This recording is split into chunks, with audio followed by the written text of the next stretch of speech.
Hey guys, meron lang akong isi-share sa inyo. Kasi itong pipirang ko, ayaw nang gumana. Ayaw nang mag-on. Pag i-charge ko siya, ayaw nang mag-on. Gagamitin ko pa naman kasi kailangan kong mag-print ng receipt. Waybill. Ito siya. Ito pala yung pipirang ko guys. Ayaw na siyang gumana. Nung chinarge ko siya, hindi na to nag-iilaw. Kasi diba dapat pag nag-charge ka, nagbi-blink ito. Yung kulay green. Kaso ayaw niya nang umilaw. Niisip ko baka mamaya masira na yung battery niya. Kasi ayaw nang umilaw eh.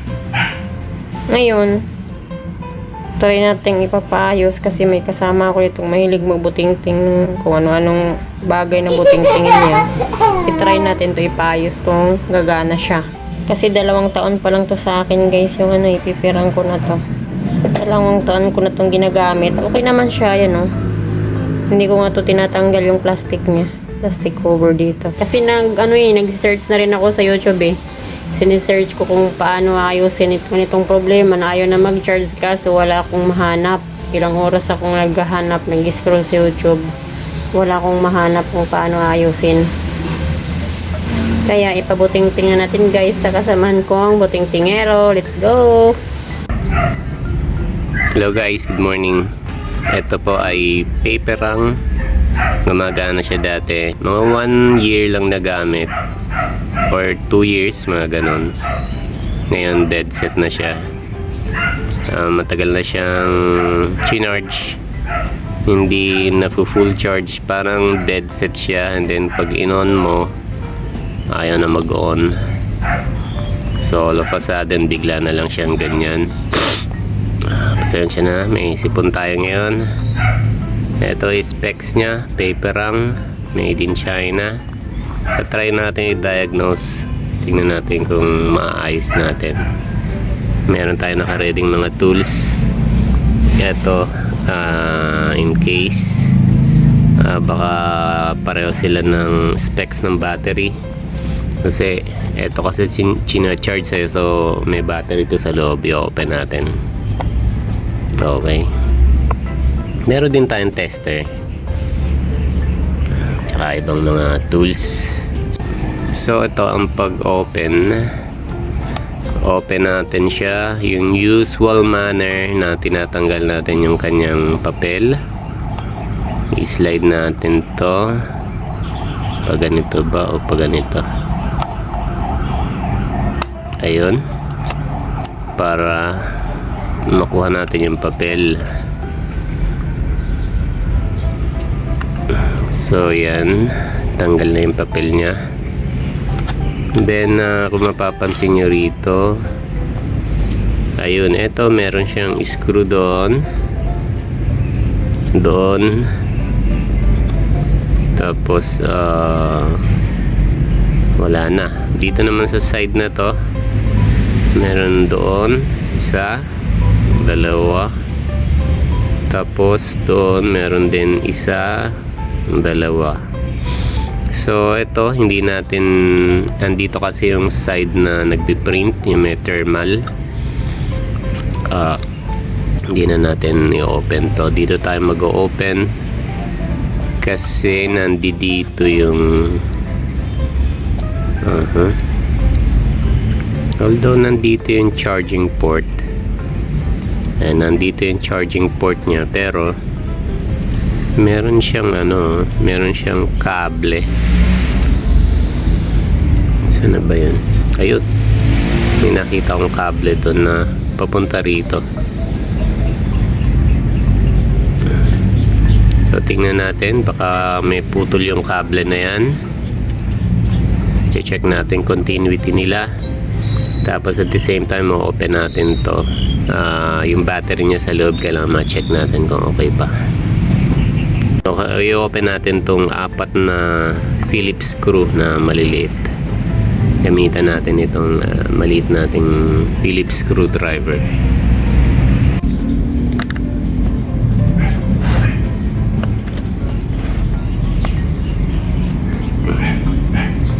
Okay, natanggal ko na yung 3. Ito na lang yung last.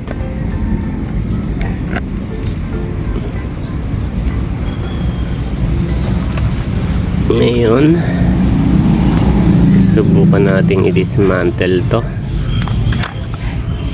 Ngayon, so dito wala namang cover lang talaga siya.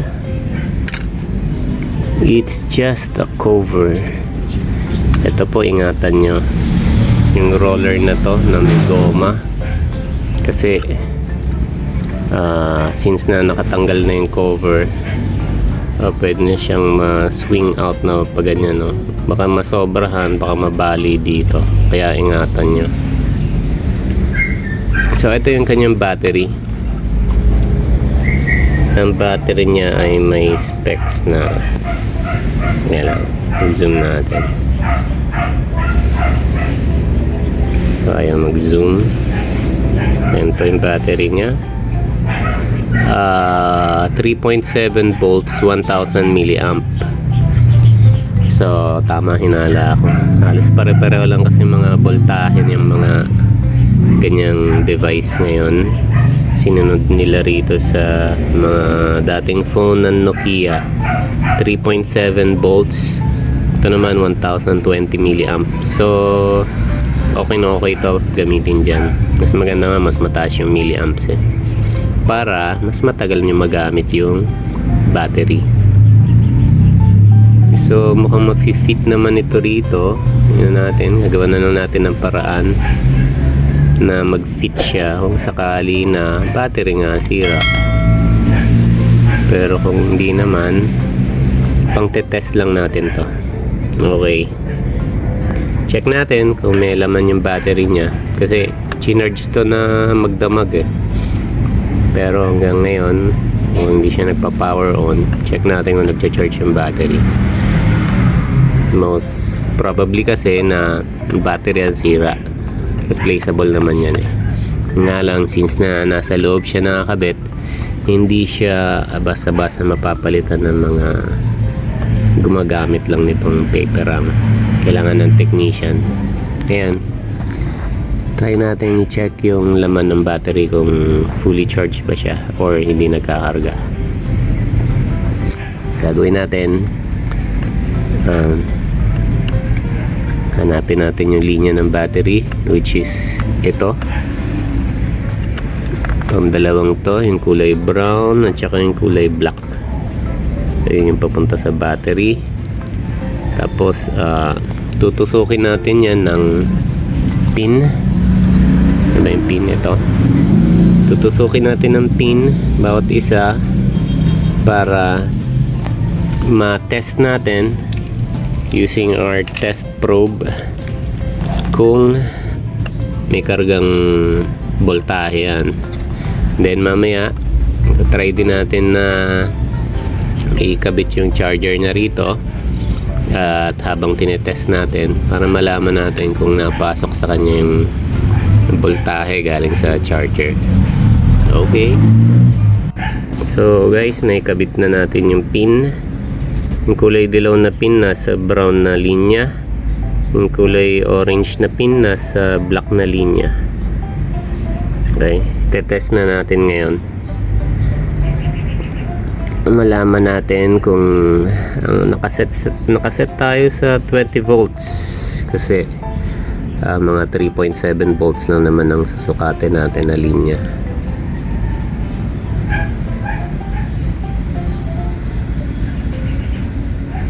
Ayun, no?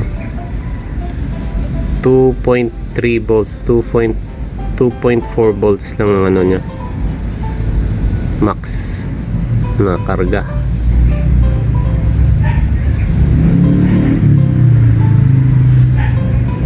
Lang medyo, kaya 2.4 ang voltahe.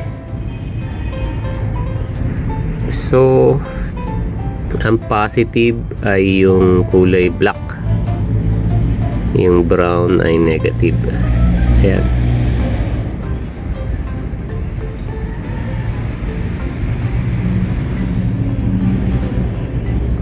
Ayun, 2.4 volts lang. Pasensya na, medyo gumagalaw yung kamay natin kasi Yung isang kamay natin nasa camera. So tatry natin ngayon kargahan siya ng kabitan ng charger. Tignan natin kung napasok yung voltahe. Okay, kuha lang akong charger. So meron na tayong charger. Ayun na, naka-charge na yung paperang.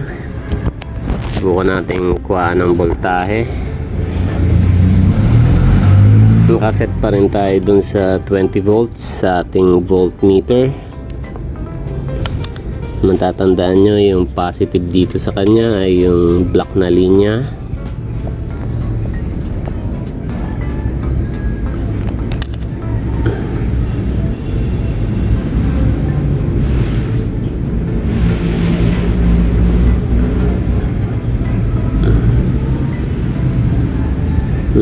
Mukhang walang pumapasok na voltahe. Ayun, meron. Ngayon, bumaliktad na. Ang positive na linya na ngayon ay yung kulay brown na linya.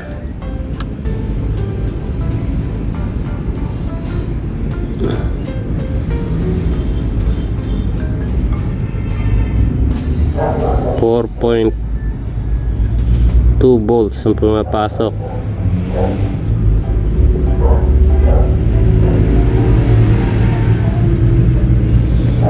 Okay, hindi niya pala nakikita.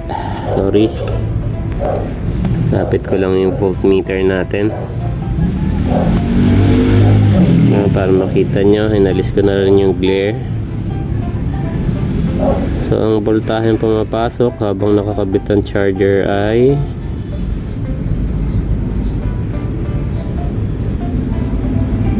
4.2 volts.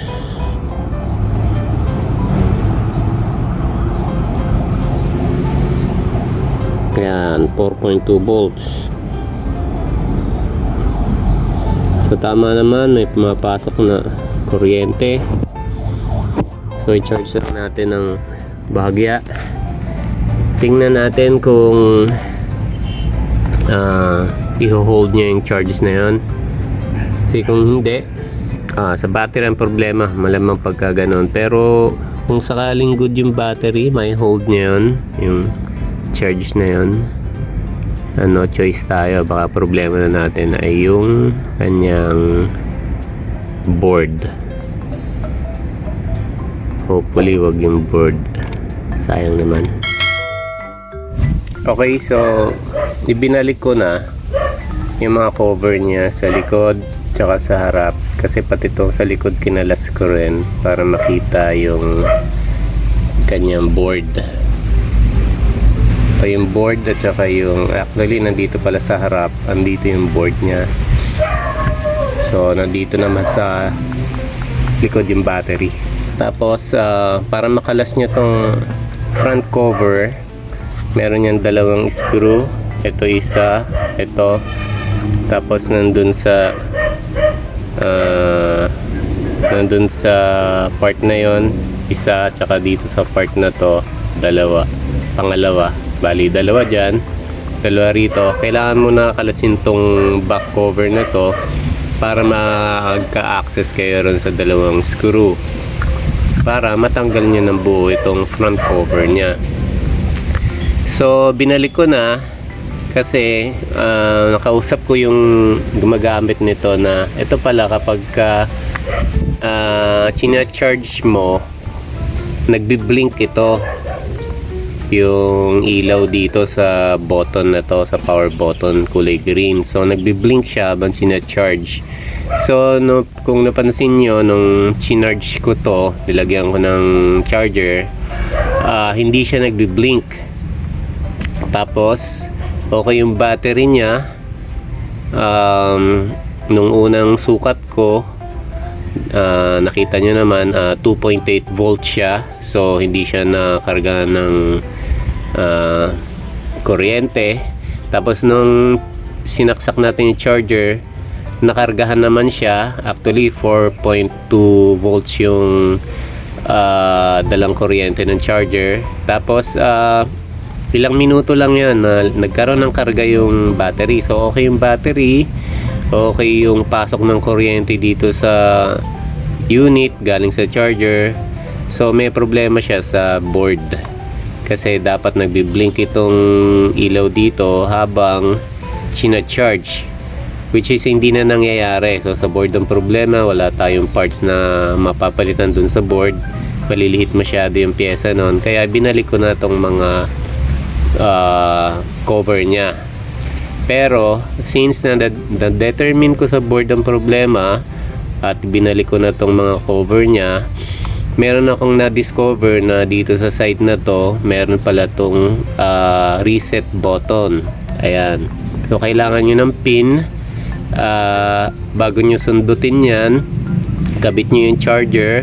Habang nakakabit yung charger, i-press nyo yan, sundutin nyo, i-press nyo yung button ng mga 20 seconds. After nun, alisin nyo yung pin, tapos alisin nyo yung charger, and then mag-ooperate na ng maayos yan, gagana na yan, magkakaroon na ng ilaw. Tapos na yung problema nyo.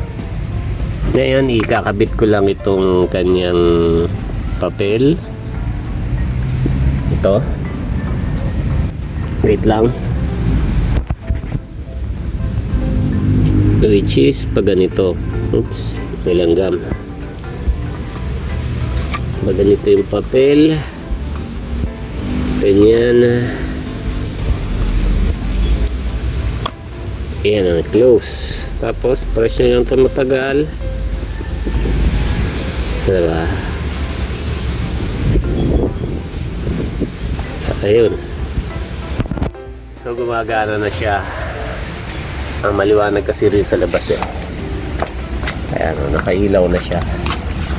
Okay, so tinesting ko na to, gumana naman siya. Pero mamaya i-test ko ulit para makita nyo. Okay, so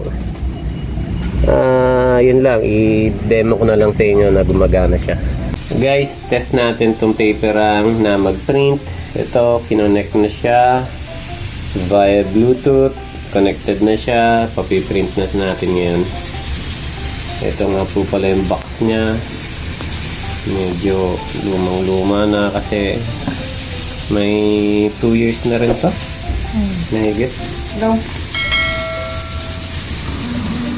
Kaya, nagpiprint na po siya, oh. Wait lang, hindi ko pala na-slice.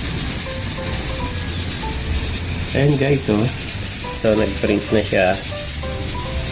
Okay na siya ulit. Bird yata.